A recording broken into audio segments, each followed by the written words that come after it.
If you clicked on this video, you're probably interested in philosophy. But what if you're done watching all the videos on this channel and want to go beyond YouTube to learn about philosophy?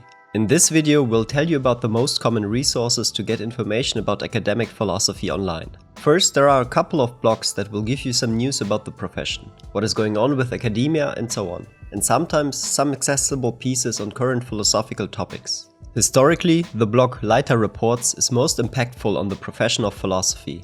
Started by the legal scholar Brian Leiter, the blog became famous for its ranking of universities with philosophy departments, which became the criteria for many students for deciding where to study or get a PhD in philosophy. Then there's the blog Daily News, which is run by Justin Weinberg and gives you a good overview of what's happening in the discipline and what people are working on.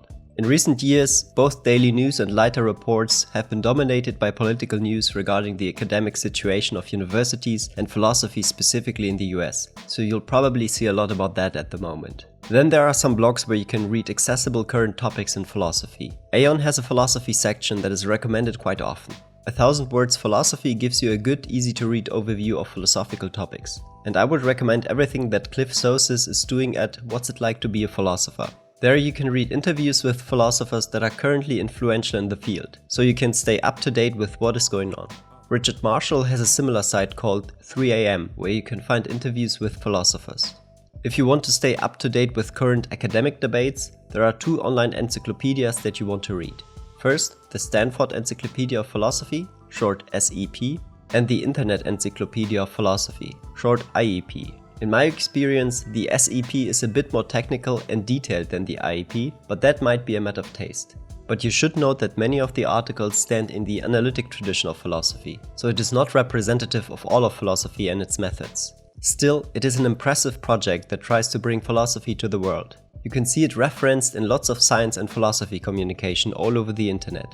I recall the philosophy webcomic Existential Comics referencing it a lot. Oh, and you should check that out as well. Recently, the philosophy side of Substack has also been growing. I can't say a lot about it as I haven't been active on Substack as a reader, but if you are on the site, you have probably recently came across Bentham's Bulldog work on the welfare of shrimps. It sounds weird, but it's actually good philosophy. You will also find the Substacks of philosophers such as Michael Huemer and Kate Main. Lastly, if you want to learn about the history of philosophy, I strongly recommend History of Philosophy Without Any Gaps. This is an impressive project that is trying to cover all of philosophy. Yes, really all of it. There are already hundreds of episodes, starting with the philosophy of ancient Greece, but also covering the origins of non-Western philosophy.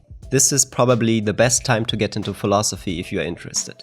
And everything I have mentioned here is totally free. Of course, this is just a tiny selection we wanted to inform you about to get started if you are totally new. There is of course much more. Let us know in the comments below if you would be interested in an even more comprehensive guide to philosophy and what you yourself would put on that list. Thanks for watching.